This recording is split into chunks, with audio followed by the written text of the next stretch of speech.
This is Professor Henderson, and we are at week 10 in World Civilization 1. The topic this week is Africa, and we're going to look at some very important changes that took place in African history during this time period.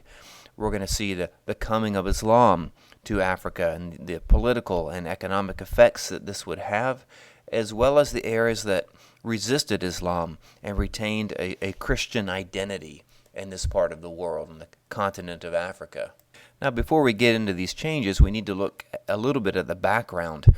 And much of the African continent was shaped by a migration of a people group 2,000 years ago. These people were called the Bantu people.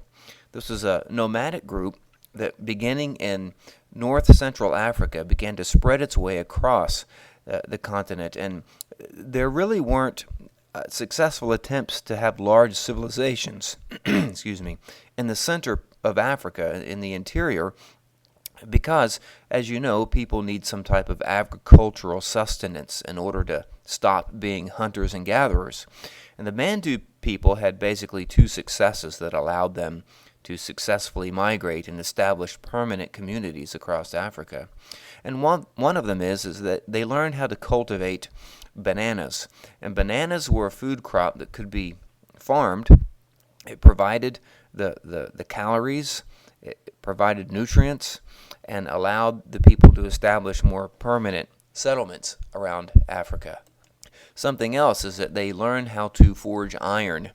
The making of iron requires some technological skills, because iron ore will not melt under a normal fire.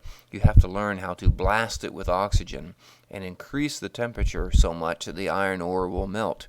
And iron tools gave them the advantage both agriculturally and militarily over the hunter-gatherer people that were either displaced by them or absorbed into their civilization. You can see the impact of the Bantu migrations across Africa because of the language base that they set. Many African languages today have Bantu as its basis, and so there's some similarities in vocabulary. And this would be much like the Indo-European migration that swept from really Central Asia all the way to Western Europe and provided a common set of grammar and vocabulary for many of the European languages, really from Hindi in India all the way to English today. There are common assets to that language, and the Bantu migration will do something quite similar. Now, the belief system in Africa were largely animistic. What that means is that they ascribed some type of spiritual quality, or actually spirits, to all inanimate objects, to not just rivers and forces of nature such as the weather, which many ancient people did, but also to normal objects such as rocks and trees and chairs, and anything really had an animistic object or a spirit that resided within it. So the world was magical for them. Now, in addition to all these spirits they believed in, they also believed that there was one prime spirit, or one great spirit, that presided over all of these lesser spirits. And that spirit was pretty important when we look at the impact that Islam is going to have. So the Bantu people had settled and spread a linguistic base and basic beliefs. Many African societies were also stateless societies. That means they successfully built civilizations without formal states or government structures, and they did this through bonds of kinship or tribes. So this is the background to African civilizations. Now, very early in the first millennium, Christianity did spread to Africa, and one of the first places, really one of the first states to formally adopt Christianity is this country today known as Ethiopia. There are a lot of theories about how Christianity came to Ethiopia, but we do know from the book of Acts in the New Testament that Philip, one of the apostles of Christ, witnessed to an Ethiopian. We see that story there in the book of Acts. And there, in an early church historian has also told us that St. Matthew went and ministered to the Ethiopians. But however it got there, we do know that we have these individual conversions by the apostles of Christ. But also, Ethiopia adopted Christianity, and it did this really even before the Roman Empire did. So Ethiopia is one of the first Christian states in history, and you'll see a little bit more about that in the notes. This is in northeastern Africa, south of Egypt. That's where this area is. They have a very distinctive Christianity because they evolved independent of the European forms of Christianity, and that would be Catholicism and then later Protestantism. And so they evolved independent. That Catholics tried to convert Ethiopians to their form of Christianity in the early modern period, which they fiercely resisted this. Today, the Ethiopians claim to have the original Ark of the Covenant that's mentioned in the Old Testament that the Israelites carried around. They claim to have it in a church. They will not let anybody see it or verify that, but that is a claim of the Ethiopian church today. And one of the most distinctive buildings or remnants of Ethiopian Christianity is the Church of St. George, and you'll see a picture of this that I loaded up onto the assignment page for week 10. It's a full church. If you look at it from the top, it's in the shape of a cross, and it's completely carved out of a single massive stone. So it's quite an architectural accomplishment for the Ethiopian church. Nevertheless, even as Islam came to Africa and spread like a wave across North Africa, the Ethiopians refused to convert. They went to the highlands and resisted Islam, and this really isolated them as almost an island of Christianity in a sea of Islam as it spread across North Africa. Now, North Africa, if you remember from our chapter on Islam, was absorbed into the Dar al-Islam, or the Muslim world, rather quickly. In the first century after Muhammad, they were conquered by the Umayyad dynasty of Islam. So North Africa really had been absorbed into the greater world, the Mediterranean world, for quite some time. It was part of the Roman Empire as well. But what remained isolated was the part under the Sahara Desert. The Sahara Desert remained a rather formidable obstacle for people to cross. And so the southern part, or what's called sub-Saharan Africa, was independent of all these changes going on with the Roman Empire, the Christians in Alexandria, Egypt, the Coptic Christians, the Ethiopian Christians, and then the spread of Islam. So they really remained influenced only by Bantu things that we mentioned previously. Now, what changed all this was when the North African Muslims, known as the Berbers, when they brought in the camel from Arabia. Remember, in the Muslim world, many things were shared among Muslims, and they brought in the camel, domesticated it, and they invented a saddle that allowed the camel to be an animal of trade. They could haul large amounts of cargo, and the camel allowed merchants to cross the Sahara Desert. They crossed the desert, and they began to trade things like ivory from the husks of elephants. They traded, more importantly, gold and salt. Sub-Saharan Africa, particularly Western Africa, is very rich in gold. And so this sparked the interest of merchants everywhere, and trade increased through mainly Muslim merchants. Now, not only were these goods traded, but Islam traveled on these trade routes too. In North Africa, would send Muslim missionaries and the Muslim religion down to the sub-Saharan region, and there was a conversion of Africans to Islam during our time period here. Now, it wasn't readily accepted at first, as you'll see in your reading and in the notes. The first people to convert were mainly merchants, of course, because that plugged them into the Muslim world that was really rich in trade. But eventually some kings started to convert. And the reason that kings converted to Islam is that the model of the caliph, or the Islamic form of leadership, combined all the aspects of different tribal leaderships into a single person. Remember, the caliph is the religious leader of Islam. He's also the military leader and the political leader. So some African tribes remained weak because there were conflicts between the shamans, or the witch doctors as they're sometimes called, the religious leaders, and the military generals. But when they converted to Islam and they appropriated the Islamic model of the caliph, the chief became all of these things.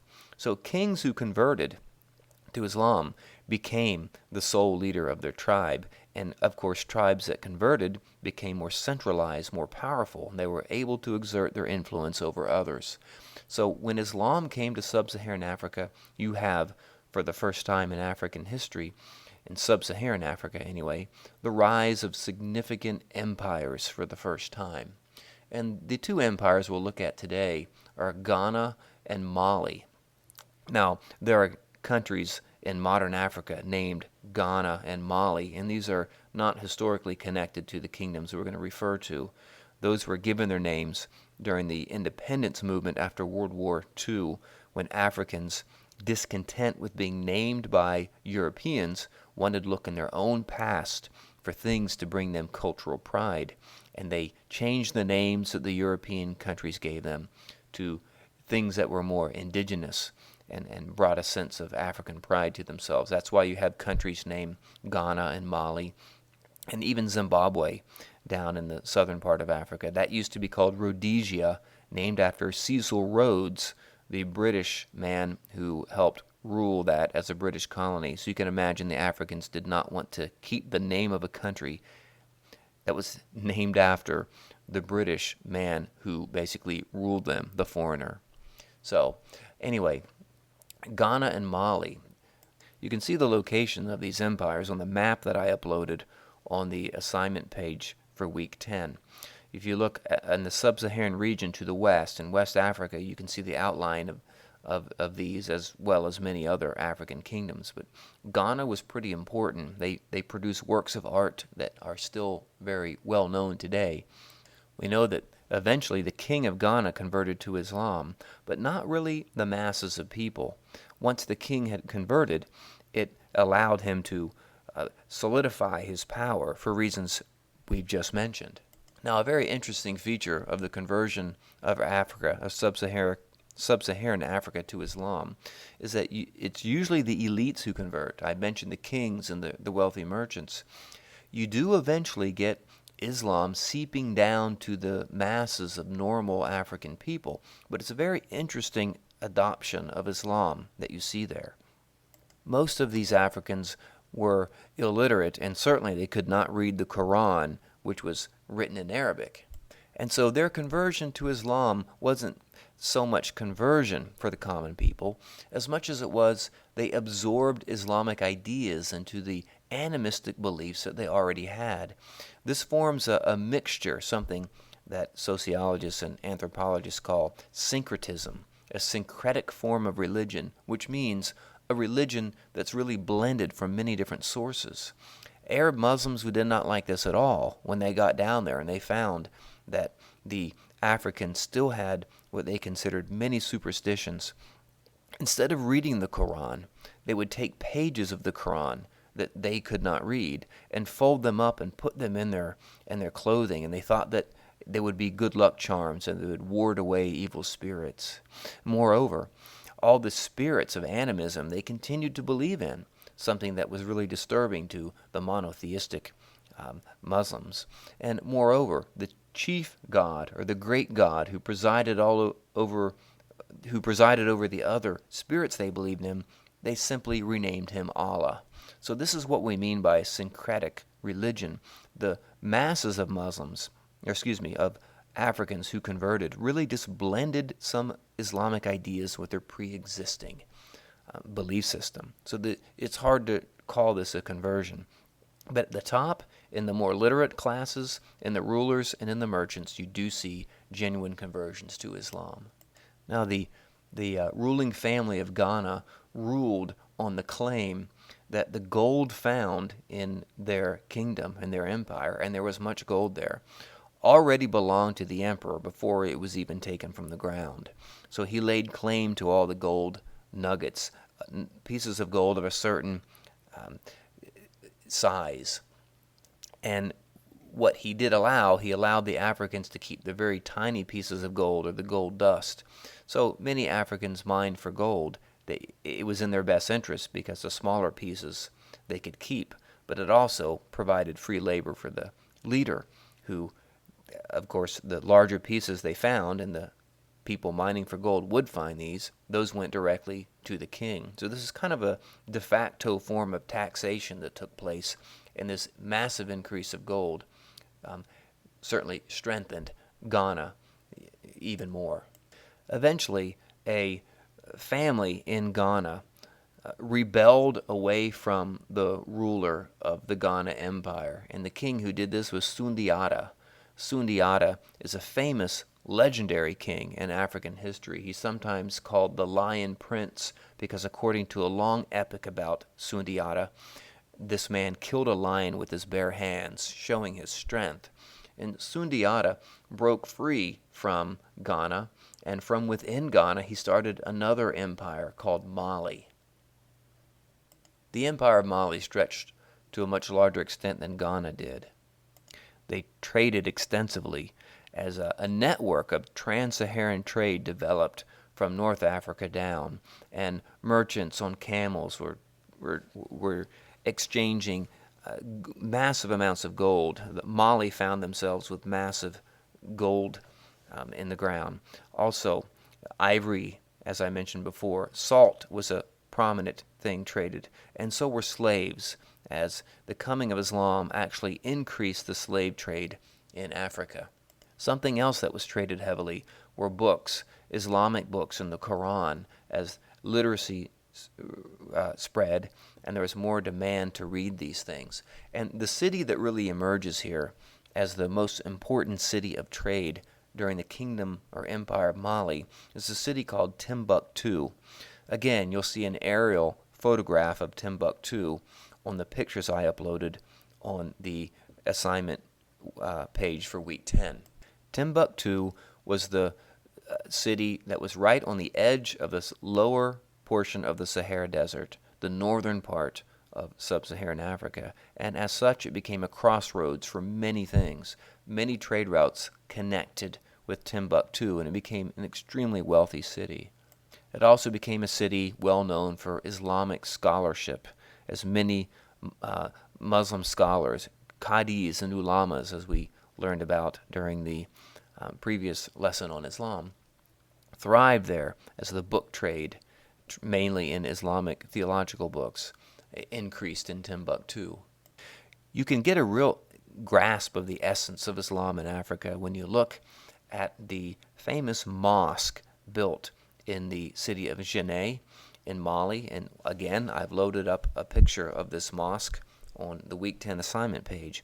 And if you look at it, and if you didn't know it was a mosque, the first thing you would probably think is that it was some type of fortress. It's built like a massive fortress out of pounded earth, dirt and clay, pressed together and pounded with tools to compress it into almost concrete heaviness. The Mosque of Djenné really brings to light the power of Islam in sub-Saharan Africa, and the reason is, when we look at it, we don't think of it as a religious building. We think of it as a powerful political or even military building, and that's because in our minds we separate these aspects of civilization. We view religion and sometimes politics and the military as different aspects. In Islam, if you remember, there's a single expression of civilization that, like the Caliph, brings all these things together into one indivisible, holistic view of civilization. So the mosque at Djenné, which looks like a fortress, shows how Islam enhanced the military power of leaders. And you get some very famous and powerful leaders that come out of this, and none is more famous than Mansa Musa. Now, Mansa is the title for an African leader during this time period. And Mansa Musa became extremely famous. You might say that he put sub-Saharan Africa, or specifically Mali, on the map for the rest of the world. This is because Mansa Musa was the first African king to go on the Hajj, that is, the pilgrimage to Mecca. And he began his trip in 1324 to Mecca, taking with him hundreds of slaves, over 100 camels, a large staff, and he carried tons of gold, which he gave out as he went along the way, gave gifts of gold to people as he went. And you can imagine the impression he made when he finally reached Mecca for the Hajj. He caught the attention, and everybody wanted to know where this king came from. And so Mansa Musa really brought to the mind of the rest of the Muslim world, brought to their attention the existence of Mali. And it really denotes the rise of African civilizations and their formal acceptance and integration into the Muslim world as a whole. So we also see that Islam became more serious to African kings. Some historians are cynical about why early kings converted. Did they convert only because it seemed to give them more power, or were they actual conversions to Islam? Well, it would seem that when you get to Mansa Musa, you do seem to have a genuine conversion, as he did many of the pious things, the 5 pillars of Islam that is required of devout Muslims. So it's really Islam that brought the power of large empires to sub-Saharan Africa. And as we mentioned, it increased the trade because it plugged them into the Muslim world. It also increased the slave trade. We may have mentioned in the week on Islam that the slave trade increased in Africa with Islam because Islam teaches that the children born to slaves do not automatically become slaves. What that meant was you had to purchase slaves with each generation. And it also meant that if you are going to buy a slave and you're going to have that slave and not that slave's children, you want to get your money's worth from the slave. So unfortunately, people began to buy slaves at a much younger age. And this brought something new to Africa, and that is emphasis placed on child slavery as people began to purchase slaves at a young age. The teachings of Islam, or Muslim theology, allows for slavery as long as you're not enslaving another Muslim. And so this teaching kind of gave its approval of the slave trade in Africa. Now, one other area that was affected by Africa is on the eastern coast. That's often called the Swahili coast. What is Swahili? Swahili is an African language, and it is really the combination of Bantu, which we've talked about before, the language of these people who migrated 2,000 years ago. It's a mixture of Bantu and Arabic. So that tells us that the eastern coast of Africa was also introduced to Islam, as evidenced by this impact of the Arabic language. Along the eastern coast of Africa, the Swahili coast, you do not have large empires. You have independent city-states that begin to grow.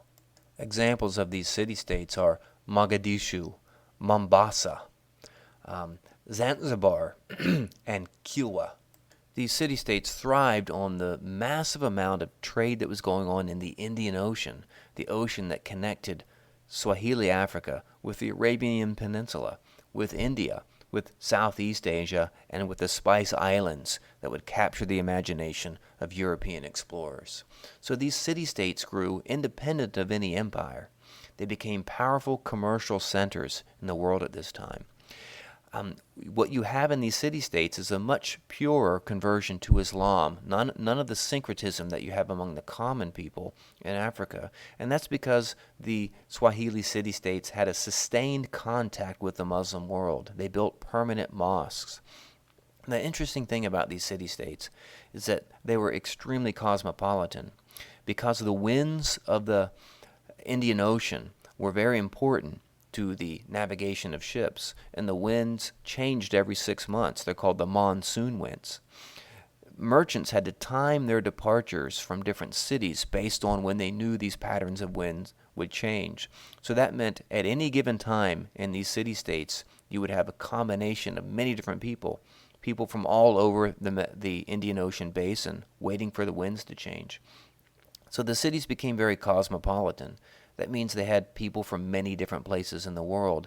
And so there are Muslim mosques, there were Buddhist stupas and Hindu temples and Christian churches, all together in these very cosmopolitan, combined cities. And the Swahili city-states would remain quite wealthy, quite powerful, and always independent of the rest of the African continent until in the late 15th century, the Portuguese showed up when Da Gama found a path around southern Africa, and the Portuguese began to slowly destroy the Swahili city-states and kind of demote them from their status. So you have a lot going on in Africa at this time.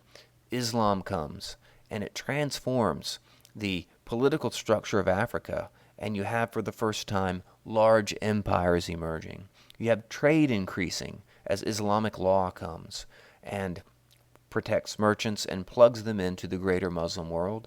You have an increase in the slave trade. And you have unique patterns of conversion where the upper class tend to convert to a pure form of Islam, but the masses, the typical person who converts, really blends Islam with their traditional belief systems. I have a close friend of mine, my roommate from college actually, who's a missionary now in West Africa, and he certainly tells me this. He ministers to Muslims there, and he tells me that you can see this today, the mixture of animistic African beliefs with Muslim names that exists down to this day. Thank you very much, and that is all for week 10.